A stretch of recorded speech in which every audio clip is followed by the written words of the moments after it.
Adakah mungkin tembok Ya'juj dan Ma'juj tidak dapat dikesan dengan kemajuan teknologi sekarang ini?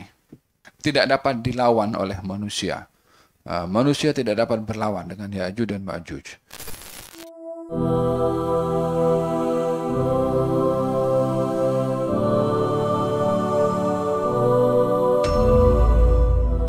Diceritakan Ya'juj dan Ma'juj ini dalam surat Al-Kahfi juga.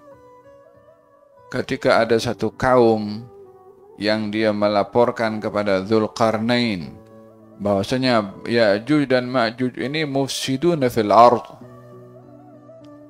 Ya'juj dan Ma'juj mufsidun, melakukan kerusakan di atas muka bumi, yakni kerjanya hanya merosak saja. Siapakah Ya'juj dan Ma'juj? Adakah dia manusia atau mereka itu hayawan atau apa mereka ini? Dan kalau manusia, adakah manusia punya perangai merosakkan? Dan kalau binatang atau hayawan, jenis hayawan macam mana sampai sejahat itu dan sebanyak itu? Di sini menjadi pembahasan panjang para ulama berkenaan dengan identiti Ya'juj dan Ma'juj.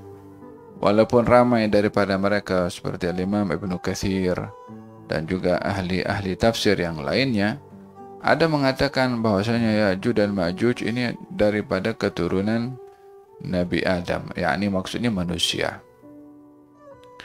Kembali nasabnya kepada Yafith bin Nuh. Inna Ya'juj wa Ma'juj mufsiduna fil ard. Ya'juj dan Ma'juj kerjanya merosakkan. Dahulu sebelum dibangunkan benteng oleh Dzulqarnain, setiap kali tiba musim buah-buahan, ini Ya'juj dan Ma'juj akan keluar daripada mereka punya tempat persembunyian untuk masuk ke wilayah tersebut dan ambil semua makanan, dirosakkan, dimakan, sehingga penduduk kampung yang tak berani dan tak mampu berlawan karena jumlahnya dan juga kekuatannya serta keganasannya makhluk itu, mereka hanya boleh bertahan dalam rumah masing-masing menyaksikan macam mana Ya'juj dan Ma'juj merosakkan tanaman mereka tanpa boleh berbuat apa-apa.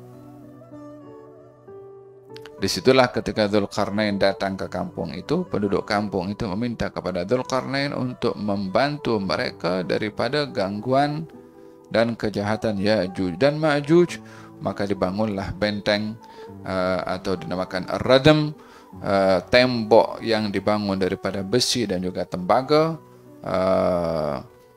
untuk menghalang Ya'juj dan Ma'juj menembusi tembok tersebut untuk merosakkan tanaman penduduk wilayah bersekitaran dengan wilayahnya Ya'juj dan Ma'juj.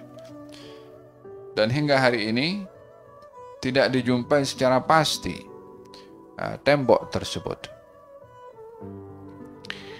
Adakah mungkin tempat itu tak dijumpai?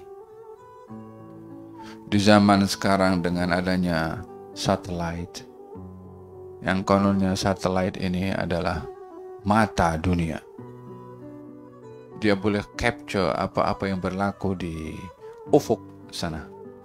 Bahkan kamera boleh pantau bulan, boleh pantau matahari, dan sedang dibuat satu kamera khas untuk dapat menangkap apa di sebalik kejauhan lebih daripada kejauhan matahari.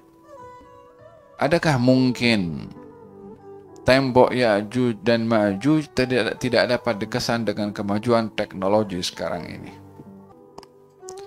Kita pun tertanya-tanya juga kan, katanya dengan kamera itu kan kita boleh tahu di mana fulan bin fulan sembunyi.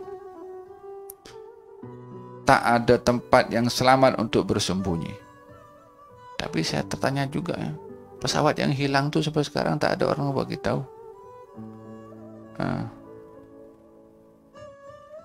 Allahu a'lam kalau di sebalik itu ada tipu muslihat atau something tangan-tangan yang bersembunyi untuk memberitahu karena mereka sendiri yang buat. Allahu a'lam. Tapi pastinya yang diberitahu kepada kita tak dijumpai. Paham tuh? So kita ini jadi korban informasi orang-orang yang kontrol kita punya mindset. Sehingga kita untuk ikut, ikut. Jadi bila ditanya, adakah mana mungkin tembok itu tak boleh dikesan dengan zaman teknologi? Jawabannya adalah teknologi adalah buatan manusia dan ia adalah terhad kepada kemampuan manusia, dan semakin hari akan terbukti kelemahan penemuan teknologi sekarang berbandingkan kepada yang akan datang. Hatta idza futihat Ya'juj wa Ma'juj wa hum min kulli hadabin yansilun. Yani bila dibuka tembok, yani bila runtuh dan hancur dinding atau tembok Ya'juj dan Ma'juj, Ya'juj dan Ma'juj akan keluar dengan sejumlah yang tak boleh dibayangkan bilangannya. Digambarkan bahwa Ya'juj dan Ma'juj itu akan berjalan melalui danau Tabariyah, yang dia macam lake besar, namanya Tabariyah. Lalu di situ setiap yang lalu minum air daripada danau Tabariyah, sehingga yang last sekali daripada Ya'juj dan Ma'juj yang berjalan tu dah tak jumpa air tu, kering. Yani tak tahu minumnya macam mana boleh sampai menghabiskan sebanyak itu. Dan itu berlaku di zaman Nabi Isa alaihissalam setelah Nabi Isa membunuh kepada Dajjal. Yani mukaddimahnya itu Nabi Isa turun, Imam Mahdi ada, Dajjal pun ada, berlaku peperangan demi peperangan sehingga tegaknya satu keadilan. Muncul Ya'juj dan Ma'juj merosakkan, tidak dapat dilawan oleh manusia. Manusia tidak dapat berlawan dengan Ya'juj dan Ma'juj. Sehingga Nabi Musa mengajak orang-orang yang beriman menuju ke atas bukit dan bermunajat kepada Allah Subhanahu wa taala, maka Allah hantarkan sejenis penyakit yang mengenai kepada Ya'juj dan Ma'juj sehingga dimatikan oleh Allah Subhanahu wa taala mereka semua, sehingga tidak ada satu tapak di atas muka bumi ini melainkan dipenuhi oleh bangkainya Ya'juj dan Ma'juj.